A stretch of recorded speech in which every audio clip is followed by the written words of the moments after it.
Shri Ganeshaya Namaha. Om Shri Saraswatyai Namaha. Om Shri Gurubhyo Namaha. Om Samasta Jana Kalyane Niratam Karunamayam Namami Chinmayam Devam Sadgurum Brahma Vidvaram.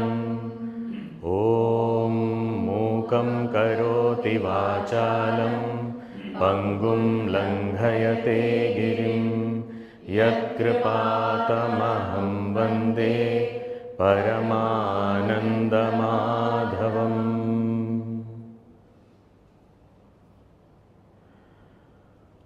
Om Parthaya Pratibodhitam Bhagavata Narayanena Swayam Vyasena Grathitam Puranamuna Madhye Mahabharatam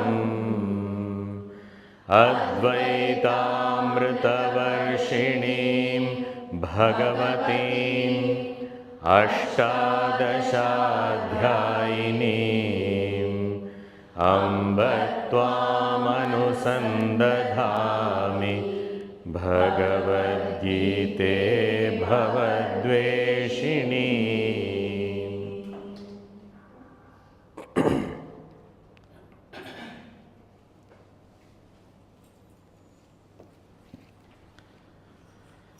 Srimad Bhagavad Gita, 8th chapter. We shall read verses 11, 12 and 13 together. Yadaksharam Vedavido Vadanti Vishanti Adyatayo Vitaragaha Yadichanto Brahmacharyam Charanti Tatte Padam Sangrahena Pravakshye Sarvadvarani Samyamya Manohridi Niruddhya Cha Murdhnyadhayatmanah Pranam Asthito Yogadharanam Om Ityekaksharam Brahma Vyaharan Mamanusmaran Yaf Prayati Tyajan Deham Sayati Paramangatim.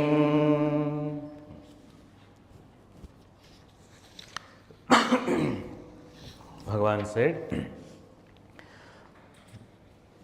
the one who remembers me in the last moments before leaving the body attains me. How to ensure that you are remembered at that time? Throughout life, every moment, remember me. How to remember you throughout life? So, training the mind to be focused in one place, contemplate, meditate upon me through different pointers, Kavim, Puranam, etc. And then this practice will lead to that possibility of those moments also when my mind is invested in the same divine supreme self. This supreme self is what everyone wants to attain. Teachers teach about it, students learn about it, they follow certain disciplines and sadhanas and austerities only for that attainment, and that is the supreme attainment that can happen. So this Padam word, now we say that this is seems to be very difficult, Bhagavan. We focus and all the time meditate upon that. Becomes, it seems to be very difficult. Is there some tool which will help me do this? Is there some support I can hold on to? Because just to think about everything, beyond everything, Kavi, self, Purana, self, Anushasitaram, self, Anuraniyamsam, self. Beyond body, beyond senses, beyond mind, beyond, very difficult. Something in this world also, something is there which I can hold on to, which will take me there. Says yes. Padam. Padam, I know that Padam only I want to attain, but then Padam, what is the other meaning of Padam? Padam means state, yes, but Padam also means word. So now in these two verses under discussion, the 12th and the 13th verses, that word Padam is being talked about. That okay, you are not able to contemplate and rest your mind in that absolute reality which is beyond all names, forms, attributes, then at least hold on to something, a word, a sound that will take you there. How? So first preparation, then practice. What is the preparation? 12th verse. Sarva dvarani sanyamya mano hridi niruddhya cha. First, all doors, all the gateways have to be closed. Closed means, sanyamya does not mean absolute closing, means to be discreetly opened. Means whenever required you see. Other times, shut it. Whenever required or whatever required you hear. Rest. How much ever you want, you need to smell, you need to taste, you need to touch, that much only. Beyond that, not required. And especially when we are sitting there for this sadhana in the seat of meditation, you do not require any of these 5. But often we use all 5. Because we entertain the mind with different things. I want to see something. Nowadays we have meditation kit. Meditation is to drop everything, and for that we are buying one kit and bringing. What does the kit have? One asana. As though on that you will meditate, you will realize. Okay. And then matching designer clothes. Because meditation, matching, okay. There's divine clothes. Okay. Then meditation music. Touch, clothes, asana, everything. Music. Okay. Meditation fragrance. Then meditation lamp. So now what am I doing? I am engaging all my senses and performing a sadhana of withdrawing all my senses. How will I get success? That is why, because it is so much in trend, so which meditation do you do? We do this meditation. We do that meditation. So it becomes what we do. Actually, we should not do anything. That is meditation. Meditation is not a verb, Gurudev used to say. So, sarvadvarani sanyamya, at that time not required. Put some mint in your mouth. You will meditate freshly. What is the need? At that time, we should not have any such. That is why, and it should be done alone. So that we don't touch anything, anybody. You can't put cushion here, cushion there and all. Then after that, like this only, we will get up from meditation. Even when we sit on the chair, we don't take support and all. It's dangerous. If I start meditating like this.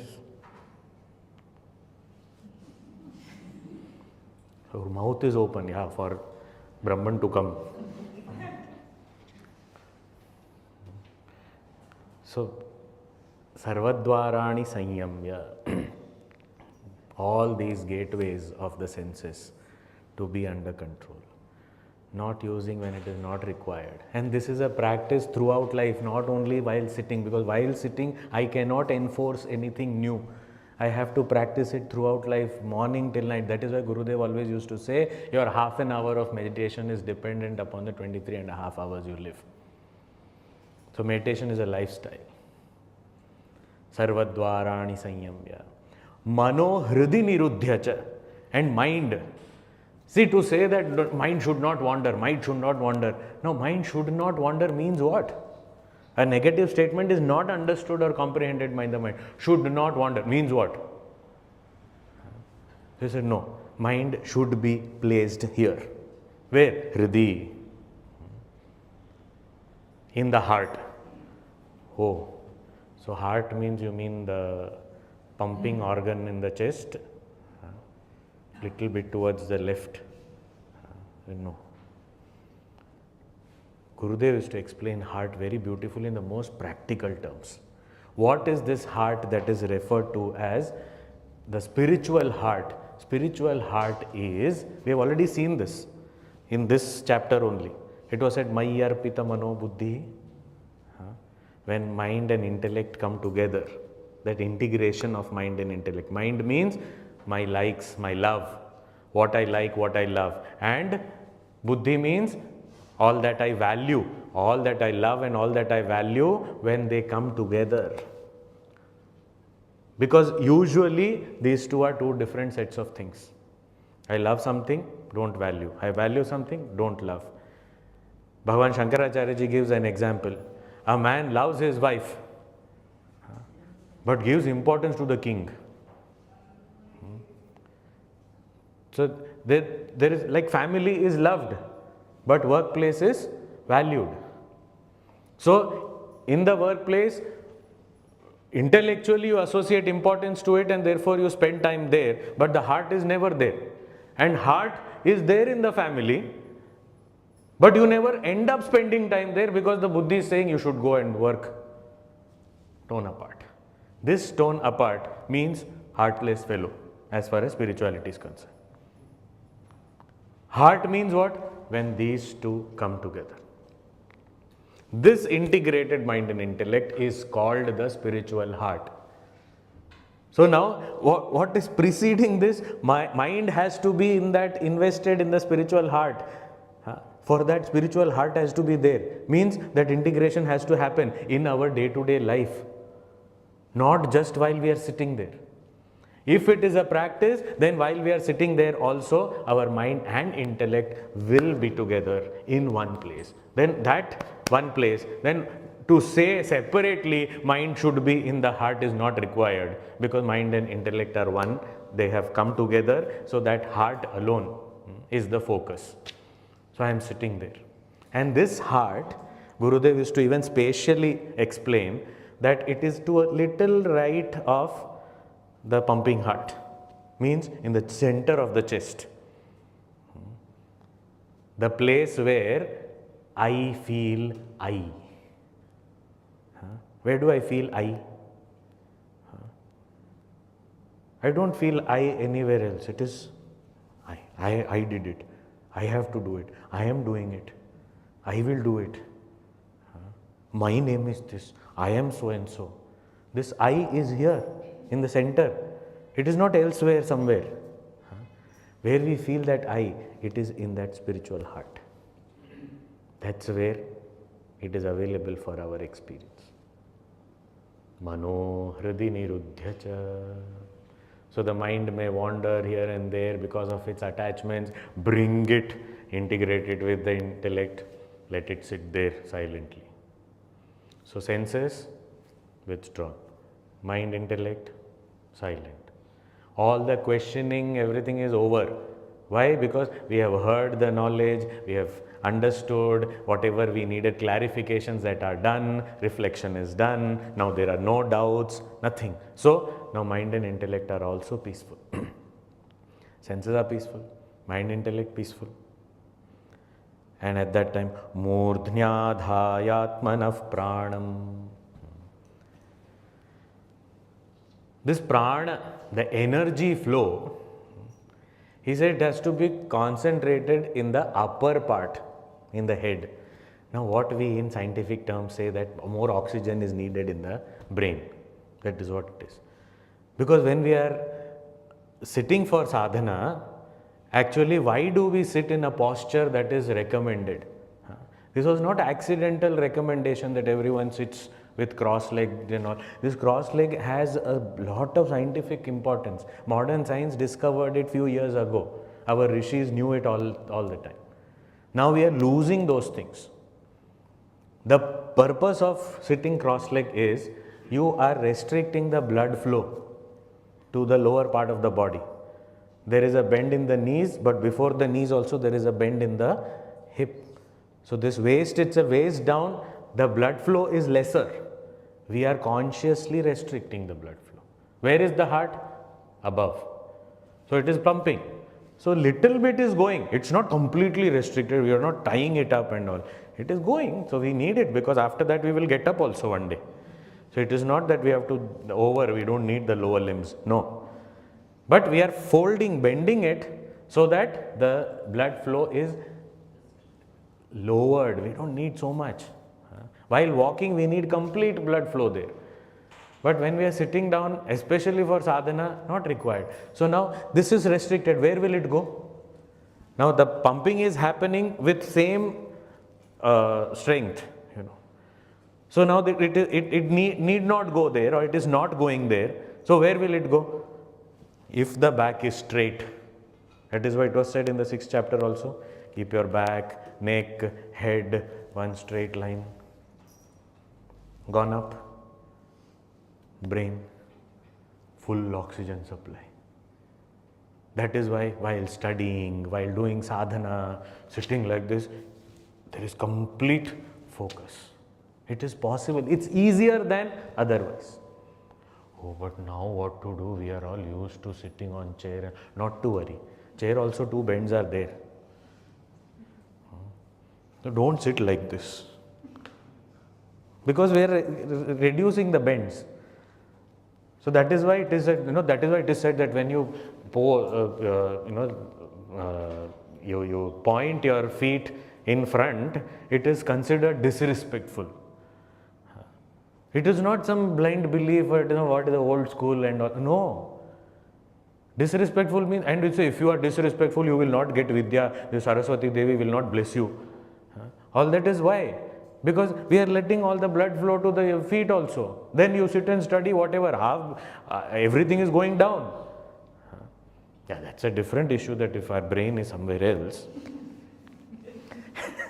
Because some people have knees, ankle, everywhere. Sometimes some brains are relocated also because of various reasons. That is why in Hindi there is a ghutno pe dimag hai. There is an expression that your brain has gone to your knees. Means it's not working properly. But when we sit this way, murdhyadhayatmanah pranam. So the energies are focused upwards. And actually speaking, all our senses, everything is located here only. The brain is located here only. Everything. So now what happens is, this is anyway an energy center. Now we have restricted everything. So that whole energy, where is it going to get channelized? In this sadhana it is going to be used. That is a beauty. Now what do I do for this? Anyway, the posture is important, no doubt. But apart from that, I also ensure that my concentration, my focus also is in the breathing. Breathing is happening in this top floor only. So I am just observing the breath. That is enough. Raman Maharshi used to call it as prana vikshana. Vikshana means observance. So observation of the breath. So we are sitting, and as the breathing continues regularly, like there is no normal breathing only. There is no requirement of doing anything extra. Normal breathing. But when we focus, we should try. Not now. Afterwards you can try. But you try this, just sit down. Don't get into any deep breathing or any rhythmic. Let it continue as it is continuing, never mind. But just observe, keep your focus near your tip of the nostrils. Just keep there and just observe the breath coming out and going in, coming out and going. Just observe. You will find magically the body gets still, the mind becomes still. There is complete, thoughts also reduce. It happens. It will be temporary. But as soon as this happens, it is magical. How it happens, we don't know, it happens.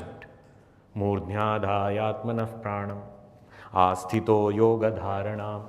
This way, just maintain your focus. Maintain yourself this way. In this state, what should we do? Now to talk beyond this, difficult to understand Bhagavan Kavim Puranam, Anushasitaram, Anoraniyam. This is very difficult for me now. So what do I do? Okay, you know, Om. I know. That Om, you chant. What is this Om?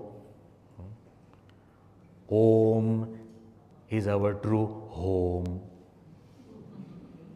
Our true home is Om. Is Om. Vyaharan. Continue chanting it. What is so special about Om? There are lots of scriptures who talk about Om. In the Upanishads, in various places, Om has been talked about. In the different Vedas, Om has been talked about. In the Puranas, Om has been mentioned. So many places, Om has been glorified. For, in a nutshell, if we have to say, here Bhagavan has just said, Om iti. What is Om? Eka aksharam Brahma.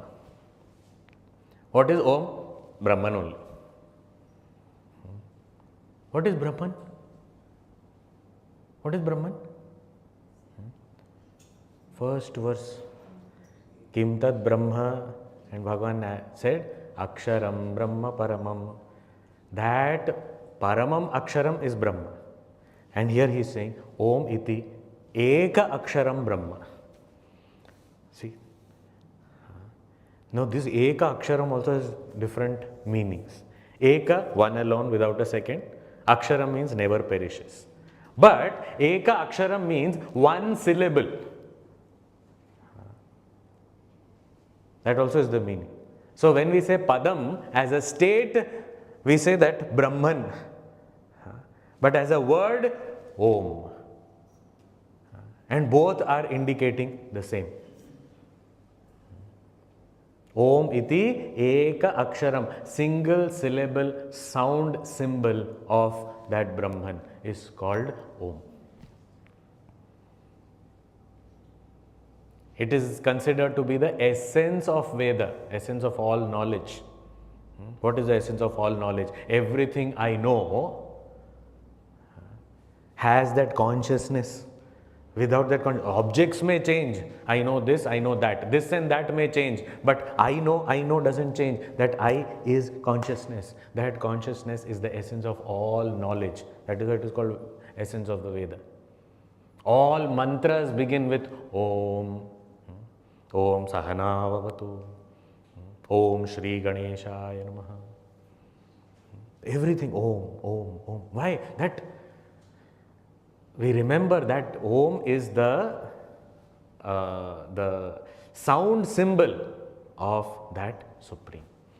Like there is a flag, the national flag is the symbol of the country, of the nation, and all the values, the different attributes that the nation stands for is represented by the flag. Similarly, this is a sound symbol, Om. That Om represents that Brahman, that supreme reality. Entire speech is contained in Om. We open our mouth and close our mouth, both we speak. All the aksharas, most of them we open our mouth and speak. There are some like pa, pa, ba, ba, ma, we have to close our mouth and speak. Now, Om. There is open mouth sound also, closed mouth sound also. No other sound is there. And after Om, there is silence also. So all this included. So everything said, unsaid. So it's that totality. So that Om iti ekaksharam Brahma vyaharan, keep chanting it. How? After all the preparation. Then keep chanting Om. And chanting does not mean we have to finish something. Okay? Sometimes we want to finish. So we are in a hurry. Om, om, om, om, om, om, om, om, om, om, om, om, om, om. Is of no use. It is not the number of times that we do. And it need not be so long also that you forget what was I doing. That also, it is not like a competition that how long I can hold my breath and all. That also sometimes, oh, goes on and on and on.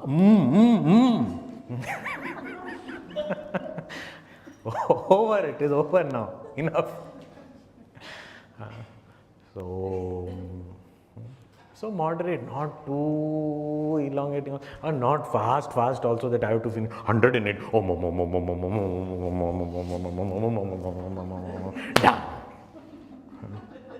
I did Om today. Om also did not know you did it. Om Vyaharan. Keep chanting. That Om sound also is so divine by itself. Even if we do not know what is Brahman, we don't know it. Even that sound itself is so divine. And it is a universal sound. Anywhere, you just cup your hand and put it on your ear, you will find Om. You hear a conch, there will be Om. Anywhere, any place, that Om is like kind of a all-pervading sound. It's all the time, everywhere.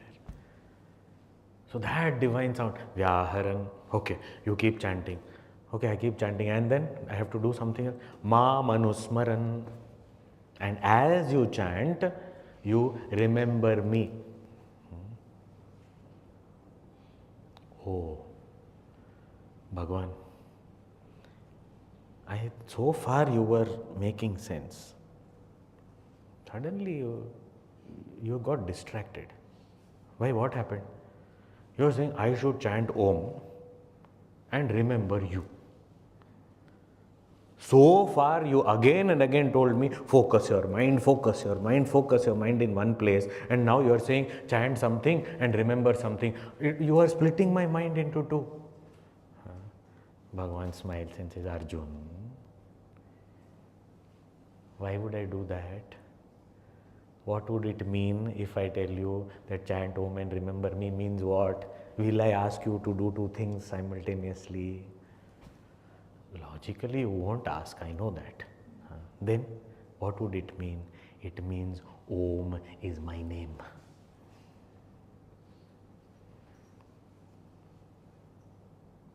Our scriptures say, Tasya Vachakaha Pranavaha. It is the name of the Lord. Like so many other names are there, Om is one of the names. So which means that Om. And what does Om mean? Ekaksharam Brahma. And who is that Brahma? That Lord Krishna is Brahman only. He is not that blue boy of Vrindavan who is talking here. He is talking as the Supreme Consciousness only here. You see, you are chanting my name only and you will remember me only. There is no duality whatsoever. Vyaharan, Mam, Anusmaran. Now, Anusmaran. Here Anu means continuously. And these two words, Vyaharan, Mam, Anusmaran, these two are present continuous tense. Both these words. Means you have to keep doing it. Oh, how long will I have to do? Nice sadhana, I like it. Better than that, beyond, better than that, it is easier. I will at least do Om and then I'll remember you. It is easier for me comparatively. Not the easiest, but then it is okay. But how long do I have to do? So, Bhagavan, very simple, not very long. And how long? Tell me. Till you die. So after that, I will not force you to do. The next embodiment only you have to start. Yaf prayati tyajan deham means till you kick the bucket, you have to keep doing this. No, we are funny people. We will get all weird questions. What if I get realization before I die? Even then, should I do? These are the kinds of questions we will ask our Guru. So for us, this kind of Guru only is required. So he used to say that till you eat food, you have to do this sadhana. Let's not, because death we all don't know. But you're eating, yes, you have to do this sadhana. The day you stop eating, you don't have to do sadhana.